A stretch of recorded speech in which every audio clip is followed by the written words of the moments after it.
I think it's February 22nd, 2011. My messy kitchen.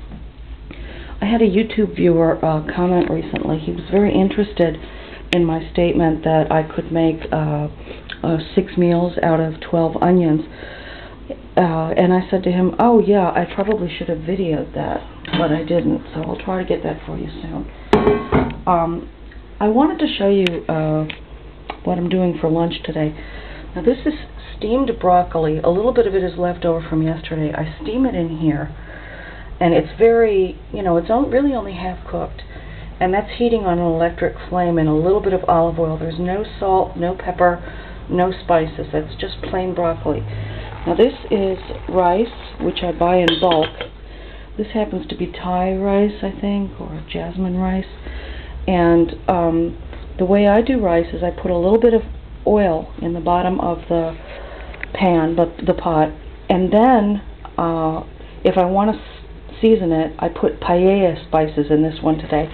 I add it into the oil because if you just add the spices on the top, they won't have a nice cooked flavor. They'll be kind of bitter.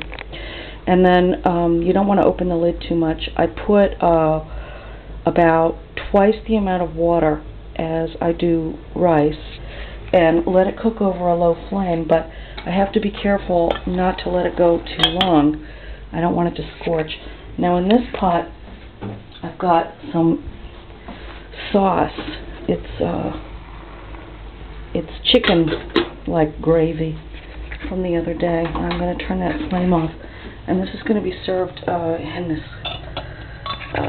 sauce boat, which I've rinsed off and served on the side, so that if my spouse wants any tomato sauce or chicken gravy with the rice, he can add it, and if he doesn't want it, I'll let it cool to room temperature and then put it back in the refrigerator. You don't want to put anything hot in the refrigerator ever. It's not good for your refrigerator, but with sauces, if there's any fat in there of any type, you have to let it go to room temperature first. Otherwise, it'll get all mixed in and you won't be able to skim any of the fat off. This is leftover chicken. We don't eat chicken here very much. It's really not very healthy, but I like it sometimes. So that's leftover. That's what I'm going to eat. I made an endive salad, and I didn't use the whole endive. And there's some, let's see if you can see this, there's a little bit of sweet orange green pepper in it. And this is olive oil, lemon juice, balsamic vinegar, apple cider vinegar, a little bit of sugar, some dill weed, and fleur de sel de Camargue. Now what fleur de sel de Camargue is this is hand-raked sea salt. You can get it from Brittany, France. You can get it from the Camargue region down south where we were last September. And it's pretty expensive, but whoa, it lasts you a long time. The man who raked this is called Alain Barthelot. There's his name on it. And once you have this, you'll never want to use regular table salt again. It's not good for cooking, really. It's good as a little side thing. So you can avoid adding salt to a lot of your recipes and just offer this on the side in a little dish with a spoon or whatever. For regular cooking, I've been using some sea salt. But I try to really limit the salt. So the endive salad is very small, and it's chilling in the refrigerator. This is about an hour before the lunch. Now what you might like to see, oh, I also steamed a couple of potatoes for tomorrow as long as I'm steaming some broccoli, is we have raw, fresh, ground horse meat. Horse meat is legal here in France, and this is 300 grams worth of it, which my spouse got this morning at Le Marché de Saint-Denis. And this, I will separate the yolk from the white of 2 eggs. I will save the egg whites in a saucer with, in a bowl with a saucer over it, maybe with a drop of water. And I'll use the egg whites for something else tonight or tomorrow. And this will be served raw with a little, you make a little indentation in it. You put the egg yolk in there. I like pickles. I usually make my own. These are store-bought. Pickles are not very good in France, so you're better off to make your own. I'm going to have a little bit of pickle on the side of mine. I've got a little bit of Tabasco sauce, a little bit of lemon juice as a garnish, and you always serve it with a little bit of chopped onion.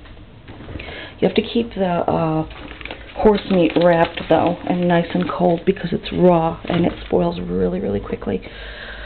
Dessert will be typical in France. There will be a selection of cheeses, which I should remember to set out a little bit before, and some yogurt. We usually have cheese and fruit for dessert throughout the week. Oh, there's some of my goose fat. It's very useful. I wonder if I'm forgetting to show you anything.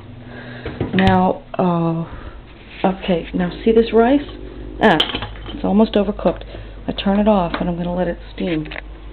The broccoli is starting to go. We're eating a lot more today for lunch than we normally would because my spouse is going to have to go out around 3 p.m. today and work an evening shift. And so we eat meat on days when he works, and we don't eat meat on days when he doesn't work, except last night I cracked and I made a chicken, mostly for myself. He wasn't too happy about that. So this will be steak tartare, but with horse meat. Once you've had the horse meat, you really don't want the raw beef anymore. It tastes greasy. It's not nice. The horse meat is extremely, I would say it's quite inexpensive. I think the cost for this meal for two, I think it's about €5 maximum. Now, I'm not that good at crunching numbers quickly. I should really try to figure out exactly what this cost. There will be a lot of leftovers from this meal. I will have to let them cool to room temperature and then get them into the refrigerator. Here in France, we don't use plastic things very much. We try not to. I use glass bowls, and I put a plate over them and put them in the fridge. So that's it. And I'll try to make you the video soon of how I can get about 6 meals out of 12 onions. Alright, talk to you later.